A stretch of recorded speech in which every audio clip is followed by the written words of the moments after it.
Saudações, eu sou Marcos Valério XR na noite de 24 de fevereiro de 2025 e infelizmente o tema que eu quero abordar aqui já pressupõe que eu meio que já entregue o spoiler de um filme que eu assisti recentemente, cujo título no Brasil é péssimo, é Criaturas do Farol. Eu normalmente ignoro títulos de filmes que corrompem totalmente o conceito originário. O título original do filme também não ajuda muito porque ele é simplesmente beacon. Beacon no sentido de sinal, né? O farol. Lighthouse em inglês. E o tema que eu quero tratar aqui, eu refleti muito sobre como que eu chamaria, né? Porque a princípio eu pensei em falar em feminilidade maligna, mas eu acho que seria um pouco injusto com a situação que está representada no filme. E talvez feminilidade tóxica seja um ponto assim, mais interessante, porque ela não necessariamente é maligna, ela pode ser também apenas fruto de uma ignorância. E eu acho que nesse sentido o filme acaba ficando aqui meio prejudicado. Então, se você tiver interesse em ver esse filme, eu até recomendo que você deixe para assistir esse vídeo depois. Mas eu também vou logo avisando que muita gente não tem gostado do filme, né? Praticamente todo passado numa ilha, em torno de um farol com apenas 2 atores em cena. Bastante lento, bastante atmosférico, muitos vão dizer arrastado. Eu gosto desse estilo de filme, onde alguns detalhes vão sendo acrescentados muito lentamente, apesar de que tem alguns problemas de ritmo, mas desde que ao final seja apresentado um resultado satisfatório. E o resultado também ficou um pouco ambíguo, né? Com algumas pontas soltas, mas apesar de tudo, eu discordo de muita gente que tem feito uma interpretação desse filme, de que ele não fica claro o que de fato aconteceu. E para mim fica claro sim. Mas antes de tudo, eu acho até interessante que você veja o trailer. Eu não vou passar o trailer aqui, porque senão, por mais que eu esteja divulgando, até recomendando a ver o filme, e eu mostro a imagem para tentar convencer a pessoa a assistir o filme e depois ver a minha análise, o imbecil do algoritmo vai me desmonetizar, né? Mas de qualquer modo, eu já aviso logo que o trailer também ele é enganoso. Ele acaba dando... Tudo bem que ele trabalha um pouco com aquela expectativa que ele gera, mas no final das contas as coisas se resumem a uma metáfora. E agora eu já vou jogar logo o spoiler total mesmo, para que fique claro que, pelo menos do meu ponto de vista, não é um filme que tem nada de sobrenatural. Portanto, a tal sereia lá não tem, é uma metáfora. É um filme completamente pé no chão nesse sentido. O que acontece é que as pessoas têm algumas visões, alguns sonhos, né? Então essas cenas estão no trailer dando a impressão que tem elementos de sobrenaturalidade, mas não tem. E também tem o fato de que o faroleiro acredita na existência de fato de sereias, né? Mas vamos lá, vamos fazer um resumo básico do filme. Trata-se de uma navegadora que é uma descendente de navegadores, né? E ela decide sozinha fazer uma circunnavegação num barco à vela, né, claro, e vai se aventurar, né? Inclusive o pai dela tinha falecido, ela está levando a urna funerária com as cinzas do pai, mas no começo do filme ela está em alto mar, né, recebendo mensagens das pessoas. Só aparece o tempo todo esses 2 atores em cena, apesar de que tem vozes de outros atores, né? E você fica já sabendo que ela está fazendo essa viagem também, não apenas como uma forma de se provar, mas até uma espécie de tradição familiar, né? Que ela teria que fazer isso. E acaba que ela sofre um naufrágio e quando ela acorda já está lá sendo cuidada pelo faroleiro desta ilha, né? E, bom, já no começo acontece uma situação bastante curiosa, né? Porque a última cena que ela ainda está no alto mar, ela está no desespero, tá lá naquela situação lá de uma tempestade noturna lá, prestes a perder o barco, assim, desespero total, pedindo Mayday, e de repente ela apaga e quando acorda já está lá numa cama quentinha, evidentemente foi cuidada, evidentemente foi resgatada, recebeu cuidados médicos e logo em seguida, assim que ela acorda, vem esse faroleiro, né, que é já um homem assim, já não é... O ator tem mais ou menos 60 anos, ainda é um homem relativamente vigoroso, mas já é um homem mais idoso, né? E a reação dela é absolutamente estúpida, não faz nenhum sentido, porque pode ser um surto, né, psicótico, porque ela reage como se ela fosse estuprada, alguma coisa assim, e não faz nenhum sentido, que a última memória dela deve ter sido ela passando aquela situação de naufrágio. E quando ela acorda, acha que até pelo som, pelo ambiente, ela deveria deduzir quase que imediatamente o que aconteceu, né? E esse homem que atende, né, que é o Ismael, né?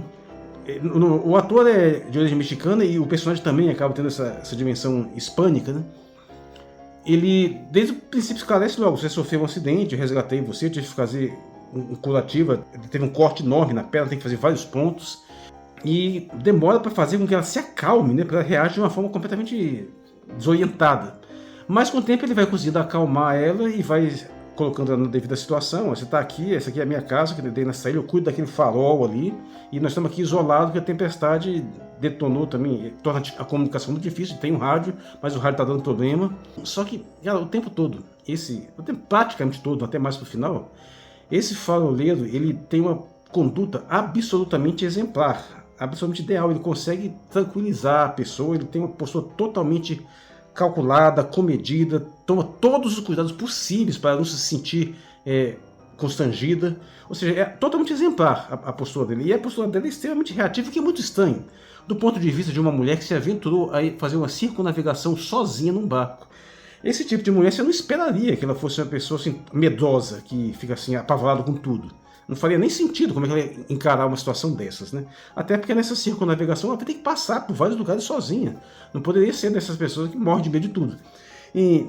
Então essa situação inicial chega ao ponto que ele, para acalmar ela, ele pega a única arma de fogo, a arma que tinha ali, que ele mesmo nunca tinha usado, que fica guardado. Se você quiser, você fica com essa arma de fogo aqui, se você se sentir mais segura. E aí ela até começa a se mancar, que está sendo assim muito paranoica, né? Não, tudo bem, não precisa não. E ele disse que também nunca tinha disparado, então você fica com a chave da arma de fogo do cofre. Beleza. Ele faz tudo para que ela se sinta à vontade. Só que, por outro lado, também surge uma certa desconfiança, né? Porque ou ela estaria dando muito azar, ou tem umas coincidências muito desagradáveis. Primeiro porque ele diz que ele não está conseguindo comunicação, né? De fato tem uma sequência de tempestades, às vezes o tempo parece estar melhor, e ele coloca várias precauções para ela não sair sozinha, até porque ela está um pouco machucada ainda, né, que a ilha é muito perigosa porque tem uma ventania muito forte. E ela começa a desconfiar que na verdade ele não fez contato com ninguém, porque ele apenas disse que conseguiu contato numa situação tal com alguém, né, que ela nunca vê, o rádio fica no farol, o farol é um pouco longe da casa, então dá para ter umas desconfianças, né. E num determinado momento, ainda no começo do filme, ele fala, consegui contato, falei com seu pai, não sei o que, e ela fica imediatamente desconfiada, porque o pai dela tinha morrido, e o cara disse que falou com o pai dela, né? Só que, nesse momento, a paranoia dela não se justifica, porque o espectador imediatamente entende o que aconteceu. Ele, na verdade, ele não falou com o pai, ele falou com o avô, né? No caso em inglês, não falou com o father, mas com o grandfather. Mas como a comunicação estava cortando, aí ele deve ter entendido só father. E gera uma situação onde ela mete a arma na cara dele, você está mentindo, você não falou com meu pai, porque meu pai morreu, e não sei o quê. E aí ele explica a situação, e a explicação, evidentemente, é essa. Inclusive, ele diz até o nome do avô dela, que ela não tinha falado para ele, né? Nesse sentido, o filme tem também algumas coisas um pouco desagradáveis, porque esse tipo de situação eu acho muito chato quando você nega para o espectador informações absolutamente óbvias que qualquer pessoa seriam as primeiras perguntas que você faria, né? Quando você está conhecendo a pessoa, você pergunta para quem você, onde é que você nasceu, se tem família, se tem filhos, essas coisas básicas. Eles demoram muito para entrar nesse tipo de assunto, só dias depois, assim, como se fosse uma coisa que ninguém pensasse, sendo que é bem que o contrário, mas de qualquer modo, o clima do filme é muito bem construído nesse sentido, né? A fotografia é muito linda, eu gosto de filmes assim, imersivos. Eu gostaria de chamar a atenção que eu já fiz um review aqui num filme chamado Cold Skin, que tem aqui neste vídeo, que tem uma trama um pouco parecida, porque são basicamente dois homens que estão isolados no farol, né? Só que esse tem uma dimensão sobrenatural mesmo, de criaturas do mar, assim, tipo sereias e tritões, né? E como eu já dei o spoiler, eu falei, esse filme aqui não tem nada, mas o protagonista, o Ismael, ele acredita que tem. Ele acredita em sereias. E a moça também, como ela é muito inteligente nesse sentido e compreende esse negócio de navegação, ela rapidamente entende que ele acredita em sereias, porque ela vê os sinais, ela tem experiência. Ele vê que ele coloca velas nas janelas, que ele tem umas precauções, você não pode pentear o cabelo, que são crenças típicas de pessoas que têm medo de sereias, né? De marinheiros. Então, e ela entende isso rapidamente. E, para não gerar nenhum atrito, ela passa a aceitar algumas regras básicas que parecem um pouco arbitrárias, mas a maioria delas é perfeitamente razoável. Ele pede para manter a porta trancada de noite, né, por precaução, e para não sair sozinho. Corrobora com o fato que a ilha ela tem também uma situação de ventos uivantes muito estranhos, que já são estranhos de dias, quando você sai de noite. Então os sons que a ilha faz assim é um negócio que deixa qualquer um baratinado, né? Então não é de se surpreender que essas pessoas comecem a ter assim, não exatamente visões, mas audições estranhas. E ela tem logo de imediatamente, ela percebe que tem uma coisa muito esquisita ali, que deixa ela assim assustada. E aí ela percebe, acha vários desenhos lá de sereias, uma série de referências estranhas ali, que gera assim uma situação meio delicada, meio de tensão, mas a princípio não acontece nada de irregular, a não ser a desconfiança dela resultante de um certo azar também, né? No final das contas você vai descobrir que ele tinha falado a verdade praticamente o tempo todo, a não ser com o fato que gera a reviravolta toda, porque ela acha uma instalação lá isolada que ele não tinha falado para ela, um subterrâneo, e lá ela acha um corpo de um homem morto num congelador. E um homem recém-morto. Inclusive, nessa cena tem uma das pegadinhas do trailer. Durante um momento ela tem uma visão de que é uma sereia morta, mas depois ela volta assim e vê que não é. E aí que acontece um desande muito estranho no filme, porque quando ela vê aquela situação ali, ela reage de uma forma completamente incompreensível. Ela já pega a arma e já parte pra cima pra agredir o cara, porque... Aí, não, eu posso explicar, isso aí foi porque é o seguinte, eu vivia aqui com ele já tinha falado que esse cara vivia lá com ele, mas que tinha ido embora.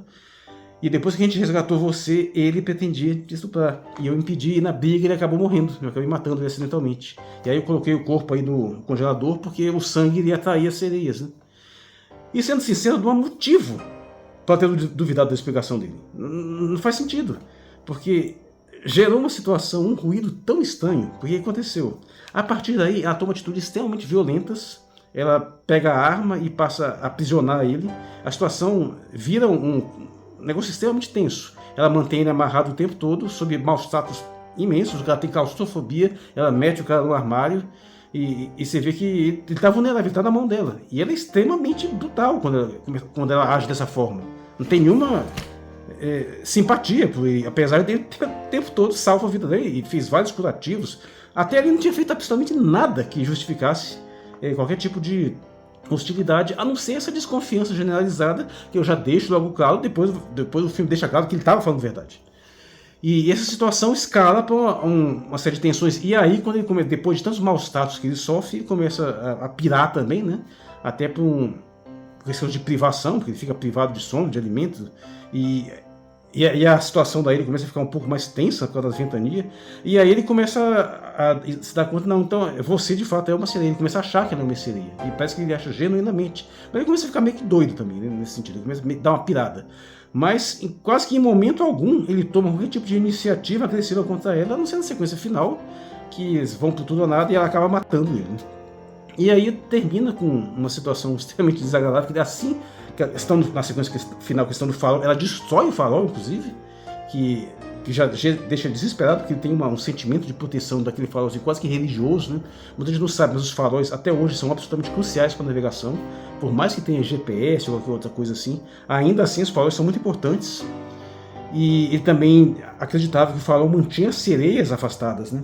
E na sequência final ela acaba matando ele, e logo em seguida aí o rádio funciona, confirmando que ele tinha entrado em contato com ela, assim, com o resgate, que o resgate já estava a caminho para vir buscar ela, e aí termina ela com aquela cara ali de assustada, assim, se dando conta parcialmente da merda que fez, né? Apesar dessa narrativa toda que eu dei, eu acho que ainda tem elementos que valem a pena ser considerados ser vistos no filme, até pretendo ver ele de novo, mas eu acho que o importante aqui é a dimensão metafórica. Bom, ela tem uma série de visões, ela também começa a pirar em algum momento, começa a ter visões, e ela mesmo, por um momento, parece que começa a acreditar que ela está se tornando uma sereia. Ela até parece ver uns ferimentos aqui, parecem umas guerras, parece que está desenvolvendo escamas, mas na minha interpretação, eu acho que é difícil ter uma interpretação diferente, é tudo piração. O cara realmente acreditava nisso, e a situação curiosa da ilha gerou, como eu falo no meu vídeo, de que nós nunca vencemos as lendas, né? Te coloca em situações limítrofes, sensorialmente limítrofes, onde você não consegue distinguir as coisas direito, você é submetido a estímulos sensoriais estranhos, as pessoas vão ver coisas. Isso aí qualquer cara que se acha civilizado, moderno, que está além dessas crendices, coloca ele numa situação precária em termos sensoriais, o cara vai ver coisa. Isso é o mais comum. E não deu outro, foi esse caso aí, né? Mas o fato interessante é que eu acho que, nas palavras do próprio Ismael, né, que é o faroleiro, o nome da moça é Emily, né? Ele começa a ter essa piração de que ela, na verdade, é de fato uma sereia, né? E aqui está o detalhe. Se você for pegar mais profundamente a metáfora dessa ideia da mitologia da sereia, de fato ela é a sereia. Porque basicamente ela foi aquela criatura feminina que entrou na vida dele para acabar com ele. A vida dele estava muito boa, ele não tinha nada que reclamar, estava confortável. Era ele e um colega dele ali, né, que vivia naquele farol. Ela apareceu ali, provocou a morte dos dois e destruiu eles completamente. E por quê? Porque eles se sentiram compelidos a ajudá-la. Se é verdade a narrativa que ele diz, né, que eu acho que não tem motivo para duvidar, ele de fato tentou estuprá-la, né? Infelizmente, o filme poderia ter confirmado isso mais se ele tivesse jogado algum recorte, alguma fala qualquer que indicasse que o cara que tinha sido morto também tinha lá alguma, sei lá, se fosse algum ex-criminoso, alguma coisa assim, mas ele deixou em aberto. Mas a princípio eu não vejo motivo para se duvidar da explicação que ele deu, considerando que pela própria ótica do filme, tudo que ele tinha dito é verdade, a não ser essa omissão que ele deu desse fato ocorrido. A moça já estava totalmente assustada, ele ia dizer uma coisa daquela. Então, e a não ser o fato também de que, como ele acreditava em sereias, então ele tinha algumas superstições assim também, e já vivia ali de uma forma muito isolada há muito tempo, então ele tinha lá suas limitações em termos assim desse isolamento todo que ele passava. É um fato muito estranho, né? Ela pergunta para ele há quanto tempo que ele está ali, e ele diz que não sabe, porque o tempo lá passa diferente, que é uma coisa estranha. Ela teria que ter um registro, pô, teria que ter um calendário, ele teria que saber. Mas isso é um dos recursos que o filme utilizou para tentar meio que ludibriar o espectador, né, para te deixar naquela dúvida. Mas eu acho que no final a história não faz sentido se focar numa abordagem que não seja basicamente essa. Basicamente uma mulher que, por uma série de condutas que não é nem tanto por maldade, talvez também, mas por ignorância absoluta, ferrou com a vida do cara um cara que basicamente salvou a vida dela e impediu que ela fosse estuprada e fez tudo por ela, e ela reagiu dessa forma absolutamente brutal e incompreensível. Infelizmente o filme não tem uma catarse, né? Termina com aquela situação assim, ela simplesmente se dando conta de um fato, e você não sabe o que vai acontecer depois, e considerando como o mundo está recentemente em termos de legislação nesse sentido, eu não duvido nada que ela pudesse inventar uma história qualquer lá e não sofrer punição nenhuma, né? E aí é que vem a metáfora, né? Acho até que eu demorei demais nessa exposição aqui, da ideia do mito da sereia como um símbolo da feminilidade maligna, só que nesse caso, talvez nem tanto maligna, porque apesar das reações bizarras que ela tem, talvez elas sejam mais resultado de uma ignorância, de um trauma, alguma coisa nesse sentido. E então, nesse sentido, eu acho até que dá para usar o termo feminilidade tóxica, porque não necessariamente ela é mal intencionada, mas ela é tão estúpida que acaba causando mais dano ainda do que se fosse. A partir do momento que ela descobriu aquele corpo lá, e a explicação que ele deu, me diga, ainda que ela tivesse motivos para desconfiar da explicação dele, você percebe que o resultado final foi que ela acabou desencadeando toda essa série de tragédias, basicamente porque o cara impediu ela de ser estuprada? Ou vamos dizer que fosse por algum outro motivo, ainda que tivesse tido alguma outra situação. O que ele tinha feito ali até agora que justificasse que ela tivesse uma postura mais hostil contra ele, a não ser essa desconfiança do problema de comunicação, que era real. Eu tinha visto que o problema de fato era real, até dado o isolamento geográfico do local, né? E aí vem essa leitura, que muitas pessoas poderiam fazer isso de um ponto de vista até misógino mesmo, de que é aquela situação onde o homem está numa situação relativamente tranquila, está seguro ali, e a mulher entra na vida dele e acaba com ele. E aí é aqui a metáfora da sereia passa a fazer sentido. Se nós formos pegar o mito da sereia originário não, porque na verdade o mito passou por várias transformações. Ele remete mais à questão da mitologia grega, né, da lenda da Odisseia, da Ilíada, não lembro. Mas é basicamente uma coisa que não mudou nunca. São criaturas que seduzem, os atraem e depois os matam. Basicamente isso. Nesse contexto, metaforicamente, eles a encontraram desacordada, encontraram ferida e a salvaram. E nesse processo, antes dessas coisas mais graves acontecerem, rola assim uma amizade, eles vão conversando, vão ficando amigos, né? Ele passa até alguns sonhos com ela, mas não rola nada de anormal. Mas de uma certa forma, ele vai sendo seduzido na sua maneira de que ele faz tudo por ele. Ele, desde o primeiro momento, ele deixa de dormir no quarto, na casa dele, para deixar ela sozinha com a casa enquanto ele fica no farol. Ele passa a se desdobrar, fazer uma série de coisas, fazendo os curativos dela, e além de fazer um monte de outra coisa, ela demora a começar a poder ajudar em alguma coisa. Aí depois ela faz alguns agrados para ele lá, né? Mas ele faz tudo isso por ela. E mesmo depois dela ter praticado todo tipo de agressão contra eles, até terem lutado, ainda assim, depois de um surto, ele ainda se manifesta de uma forma assim um pouco amigável. Uma das últimas coisas que ele fala para ela: olha, eu finalmente consegui fazer um contato, aqui eles estão vindo, né? E ela evidentemente não acredita. Só que ele já estava machucado, perdendo sangue, a situação já estava desorientando completamente, e acaba todo esse resultado trágico. Mas até o final, ele ainda tinha perfeita abertura para se reconciliar. Se no final, na última cena, ela parasse: não, desculpe, tudo bem, fica claro que não, tranquilo. Porque isso acontece várias vezes, ele sempre perdoa ele. O cara foi simplesmente um santo, praticamente, um anjo, se preferir, e teve esse final absolutamente trágico, né? A mitologia da sereia tem como elemento crucial, central, exatamente isso: a capacidade de sedução, ou seja, a forma como a mulher atrai os homens. E o mito é muito específico nesse sentido. Eu nunca ouvi falar de tritãos atraindo mulheres, é muito específico, até porque o mar é um ambiente predominantemente masculino, né? E essa sedução os atrai e os levam à morte. De modo que algumas pessoas, às vezes, até não sabem que os mitos das sereias não são necessariamente as mulheres com caldo de peixe, né? Também, originalmente, eles também tinham as sereias com asas. Na verdade, a versão sereia peixe é até mais recente em termos históricos, surge na Idade Média, mais ou menos. Antigamente, a visão dela era mais com asas mesmo. E tanto que eu associo diretamente a questão das sereias às súcubos, né? Porque as súcubos da mitologia hebraica, apesar de terem uma dimensão um pouco diferente, elas também têm esse elemento de sedução, né? Apesar de que na mitologia das súcubos é um pouco mais complexo. Tem aquelas súcubos que são mais monstruosas, que utilizam mais outros modos de atacar os homens que não a sedução. Mas, por exemplo, na minha obra As Quatro Damas do Apocalipse, eu foquei mais nessa questão da sedução. Aproveitar para fazer também aqui o marketing que eu sempre faço quando é um vídeo com temáticas parecidas, né? Que é As Quatro Damas do Apocalipse. Eu tenho o livro 1, né? Que já está lançado, bem como o livro 2 e o livro 3 e o livro 4 eu estou escrevendo, pretendo lançar ainda este ano. E basicamente é uma tetralogia focada na questão da invasão de súcubos, e também tem sereias, porque eu acho que as criaturas são muito relacionadas. Basicamente eu interpreto aqui as sereias como se fossem súcubos da água, né? Inclusive esse terceiro livro até foca um pouco mais nelas também, né? Mas voltando, essa mitologia das sereias, ela é muito explícita nesse ponto. Mas como esse próprio filme ele lança uns elementos, assim, apesar de que não desenvolve, mas ele já dá a entender, é apenas uma metáfora dessas mulheres extremamente problemáticas que entram na vida de um homem e ferram com todo mundo, com tudo. Ou seja, elas os seduzem, porque na verdade os homens são atraídos por elas, eles se aproximam delas por motivo que seja. Nesse caso nem sequer teve uma atração romântica, nada disso, mas ainda assim houve uma sedução no sentido assim, como se ela fosse a nova filha dele. Diz que tinha uma filha, inclusive, infelizmente isso é pouco explorado. E desenvolve uma relação mais paternal, né? Em nenhum momento ele toma qualquer tipo de atitude que vá num sentido diferente. E esse elemento também está envolvido.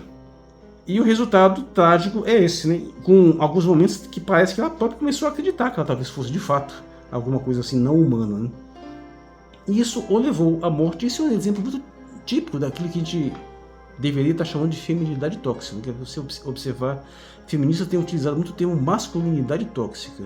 Na verdade, não existe nem masculinidade, só existe masculinidade tóxica, né?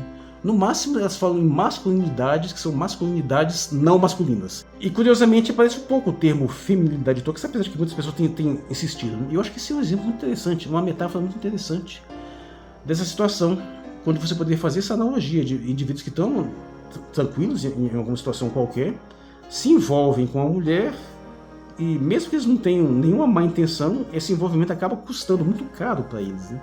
É claro, isso sem desconsiderar os casos onde os indivíduos são mal intencionados, esses homens mal intencionados que causam problemas mesmo, mas mesmo homens completamente inofensivos e bem intencionados acabam com muita frequência se dando muito mal em relacionamentos com mulheres, e isso tem aumentado recentemente, gerando aí até essas reações de homens que não querem mais se envolver com mulheres, que eu já comentei isso em alguns vídeos aqui sobre a questão do MGTOW, esse negócio de incels, essas coisas todas, que tem todas essas novas tribos urbanas aí, especialmente na internet, de homens bastante ressentidos que se fecham em determinados grupos, tanto que vão desde a simples precaução contra essas legislações absurdamente missândricas que estão sendo construídas cada vez mais, e cada vez dão mais elementos para que mulheres desequilibradas destruam a vida de homens assim, do nada, mas também com muitos sujeitos que são claramente misóginos, então acabam misturando essa galera toda aí.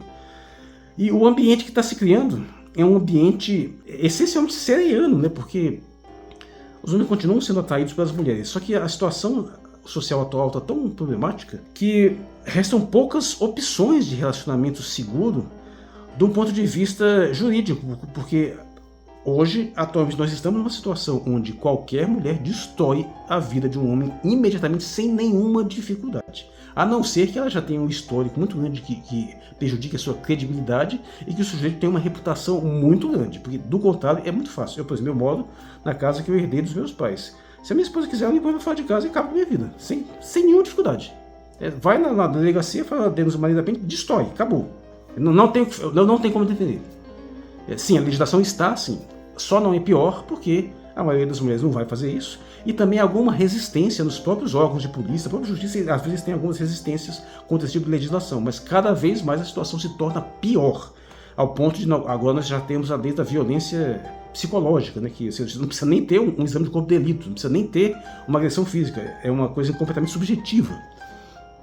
E isso aproxima a nossa realidade social dessa estrutura arquetípica daquilo que, lado negativo da feminilidade, né? Que existem alguns termos para se referir a isso na psicologia, como por exemplo a da mãe devoradora, a mulher fatal, né?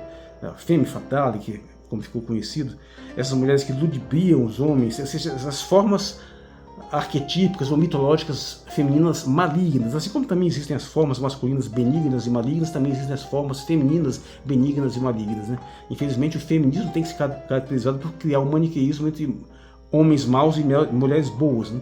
Mas nós sabemos que a situação é um tanto mais complicada. E infelizmente a situação atual tem se desenvolvido de tal forma a facilitar muito a vida dos maus comportamentos femininos. E quando a gente chega nessa metáfora das sereias, tem algumas coisas que transcendem um pouco essa simples mitologia básica, né? Até porque pela ideia de você representar a sereia como metade mulher, metade peixe, ou metade de qualquer outra coisa, e associá-la ao mar, né, que é um símbolo evidente do inconsciente, é o símbolo do Leviatã, e essa simples dicotomia dela esconder uma parte dela que não é humana, é uma metáfora dessa questão daquela que se mostra de uma determinada forma e na realidade é outra, e apresenta um determinado comportamento sedutor, mas a intenção é outra. Só que eu diria que da maioria das mulheres, o problema não é esse, o problema desse é inconsciente, são às vezes comportamentos inconscientes que acabam prejudicando a vida em geral, não apenas a vida dos homens, a vida delas próprias. E eu acho que esse filme representa isso bem, na medida em que, apesar de tudo, ela tinha lá alguns motivos para algumas desconfianças, mas ela reage de uma forma absolutamente desproporcional, em todos os elementos. Ela poderia ter momentos onde ela poderia criticar determinadas coisas, teria algumas situações que ela poderia tentar desenvolvê-la. Ela até tomou a atitude correta de tentar se aventurar para descobrir alguma coisa assim que pudesse estar escondendo, mas ao descobrir gerou essa situação toda perturbadora, né? Talvez o fato mais interessante, né, é quando você considera os dois homens em si. O primeiro teria morrido porque ele cedeu esse impulso assim de se aproveitar sexualmente da moça, que estava desacordada, que seria até bastante estranho, considerando o tanto que ela estava machucada, né? Mas, de um modo ou de outro, ele ainda estava vivendo ali naquela ilha de forma tranquila, sem gerar nenhum tipo de problema. Então ela se aproximou de uma certa forma, simbolicamente, como se tivesse sido uma punição para ele por essa transgressão que ele praticou, e na briga acabou sendo morto, de menos. Só que o outro, que tinha um papel absolutamente contrário, tinha um papel de protetor, tinha um papel benigno em todos os aspectos, também foi prejudicado de uma forma mais violenta ainda. E, curiosamente, eu noto que é exatamente isso que tem de acontecer nessas legislações feministas que nós temos na contemporaneidade, que estão cada vez piores. É exatamente isso. Os melhores homens são punidos com muito mais rigor do que os piores. Você acha que se o cara é perigoso, é bandido, é violento, mas a mulher faz uma denúncia contra ele, na Maria da Penha, ela está morta no dia seguinte? Porque a lei é absolutamente inútil para conseguir conter os índices de genocídios, como eu chamo, né? Pelo simples fato de que quando o índice de morte de mulheres, nesses casos, de mulheres mortas por homens em relacionamentos, que vinha caindo desde a década de 80, entrou a Lei Maria da Penha, só aumentou, nunca parou de aumentar. E não tem um dia que você não ligue um rádio onde diga os índices de feminicídios têm aumentado, não sei o que, isso só aumenta. E põe mais lei, só aumenta. Então essa lei é inútil para gerar qualquer tipo de proteção. Por quê? Porque ela não tem mecanismos minimamente eficientes para conter verdadeiros agressores. Outras legislações têm, que já existiam. Mas ela tem mecanismos excelentes para destruir completamente uma vida de homens que não são perigosos. Porque aí sim, aqueles homens que não vão retaliar, esses aí, a lei pode ser usada contra eles, que eles não vão reagir. Ao passo que aqueles forem mesmo perigosos, ela não tem coragem de utilizar. E o pior, alguns que em situações normais não fariam uso de violência, acabam sendo impelidos a fazer no momento que eles se dão conta de como é que a situação está configurada. Às vezes o cara ou não fez nada de errado, ou fez delitos mínimos, e de repente ele se dá conta que aquela legislação, aquela ação vai acabar com a vida dele. É quando ele vê que está tudo contra ele, está toda a legislação, toda a polícia, toda a parte judicial, toda a mídia, toda a sociedade está totalmente contra ele, a única coisa que ele tem é aquilo que o Dodome tem, que é a proeminência física. Aí de repente, numa dessas o cara pira ele e pratica uma violência na real. Ou seja, até para isso, a lei inútil, eu acho até que ela induz, de certa forma, a isso, né? Ou seja, nós estamos diante de um momento situacional na nossa civilização que eles poderiam chamar de seriano, num determinado sentido, não apenas a questão da sedução, que ela sempre existiu, as mulheres sempre atraíram os homens, mas no modo como passou sistematicamente a se provocar essa destruição da vida masculina, e geralmente por delitos mínimos, ou às vezes delito nenhum. Enquanto que aqueles sujeitos verdadeiramente perigosos, eles também são regularmente punidos, mas eles são meio que imunes a esse tipo de modalidade de abordagem. Até, a gente poderia até pensar nessa metáfora desse filme também. Se o sujeito fosse mal intencionado e tivesse tomado as suas precauções mínimas, ele teria conseguido se aproveitar dela e sem que ela pudesse reagir. Ele poderia ter feito, mas não fez. O que fez já tinha sido punido. É bastante curioso. É um filme bastante perturbador em vários aspectos nesse sentido, apesar de muito bonito em alguns momentos também.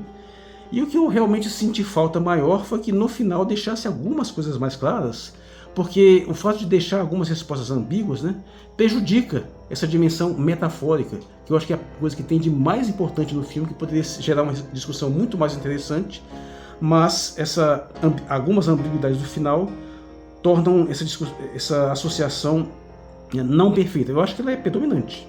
É a melhor associação, mas não dá para dizer que é um combo perfeito, porque deixa alguns elementos até porque a pessoa ainda desconfiar, que talvez tivesse assim algum elemento sobrenatural, sim, que ficou. Mas eu acho muito difícil sustentar essa tese, mas algumas pessoas têm sustentado.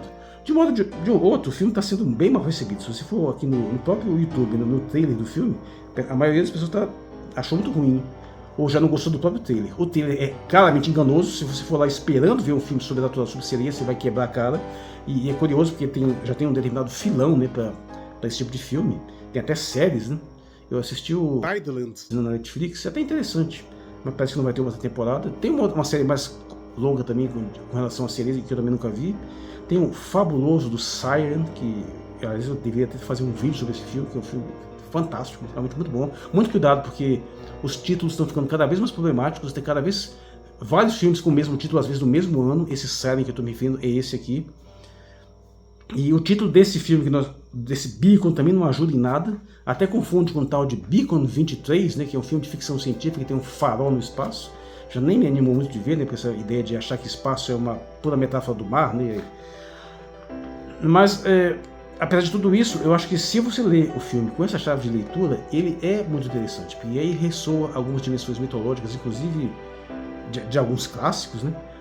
Mas ele também até comunica com alguns elementos que eu próprio estou desenvolvendo nas minhas obras ficcionais, né, que abordam também o tema. Né.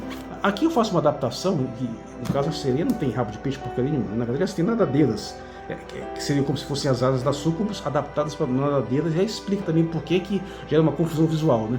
Mas a princípio essa entidade que seria uma espécie de sereia, apesar dela voar. Né. E eu exploro um pouco isso no meu livro. Mas eu fico imaginando se, às vezes, não seria mais interessante deixar algumas coisas mais ambíguas, né? Não apelar tanto assim para o sobrenatural. E tem alguns resultados interessantes, como esse filme, apesar de tudo, conseguiu deixar, né? Eu já falei do Cold Skin, que eu também fiz um review. Muita gente compara, por falta de outras referências, tem comparado com aquele O Farol, né? Aquele filme com Robert Pattinson e o William Dafoe, que não tem absolutamente nada a ver. O filme O Farol eu assisti também, eu gostei, é um filme bom, mas também acho que ele é um pouco superestimado, ele é excessivamente simbólico, excessivamente subjetivo. Outras pessoas fazem associações psicanalíticas com ele, dizendo que na verdade o personagem do Robert Pattinson é o ego e o do William Dafoe é o id, e que o superego seria algumas coisas que acontecem ali, ou seria, por exemplo, o personagem do Robert Pattinson na realidade seria a persona, no sentido junguiano, né? E o do William Dafoe seria a sombra. Então tem umas leituras psicanalíticas, tem algumas reconstruções, algumas citações muito evidentes, algumas obras clássicas, né? Então é de fato um filme interessante. E tem outros filmes ambientados nessa questão de farol, que é uma ideia bastante boa, porque essa metáfora de você ter pessoas isoladas numa ilha, em torno de um centro de luz, que é uma espécie de guia de orientação assim, para aquele vasto ambiente marítimo, assim, ainda mais quando você adiciona algum elemento sobrenatural das mitologias do mar. Eu acho um tema muito interessante. Eu gostaria de achar mais filmes feitos assim. Foi até o que me atraiu para este filme, né? Eu tinha visto o trailer, mas eu desconfiei desde o princípio que podia ser um trailer ambíguo, porque muita gente inclusive está pensando que o trailer está entregando um plot twist porcaria nenhuma, um plot twist enganoso, que na verdade aquilo ali não é. O trailer de fato te induz ao erro, porque ele reconstrói um pouco essa narrativa, né? Você pensa, a moça chegou lá, então tem uma coisa acontecendo na olho, e depois você descobre que a moça é uma sereia. Não é, mas na realidade metaforicamente é, porque é a função que ela acaba cumprindo. em arruinar a vida do sujeito, né? Bom, é um filme que eu achei muito interessante para despertar essa discussão. Infelizmente ele teve uma péssima repercussão. Não existe nenhum artigo na Wikipedia desse filme. Se você for no Rotten Tomatoes, ele está com pontuação máxima, mas porque tem pouquíssimos reviews. E em outros locais você vai ver que a maioria das pessoas não gostou. E eu até entendo que não tenham gostado, talvez porque tenham se sentido enganados pelo trailer, ou porque ele induz algumas coisas e depois entrega outras, ou porque a situação que ele gera é desagradável mesmo. É uma coisa que eu já notei, muitas pessoas às vezes não gostam do filme quando ele gera situações desagradáveis, mas elas não admitem isso. Elas se sentiram mal com o filme, então ela aponta defeitos técnicos assim, né? Mas eu vou ficando por aqui. Infelizmente eu tenho tido poucos conteúdos desse naipe aqui no canal, né? Eu tenho falado mais sobre questão de política, economia, geopolítica. Gostaria de falar mais dessa temática, eu sei que ela tem até menos visualizações, mas eu precisava mesmo desabafar um pouco sobre as coisas que esse filme me fez refletir, e eu ainda continuo recomendando o filme. Provavelmente eu até vou assisti-lo novamente. Eu sou o Marcos Valério XR, na noite de 24 de fevereiro de 2025. Muito obrigado por sua atenção. O canto sereiano do feminismo atraiu muitos homens com a ilusão de mulheres mais acessíveis, mas lhes deu acusações de assédio, estupro e violência doméstica e perda de bens em litígios.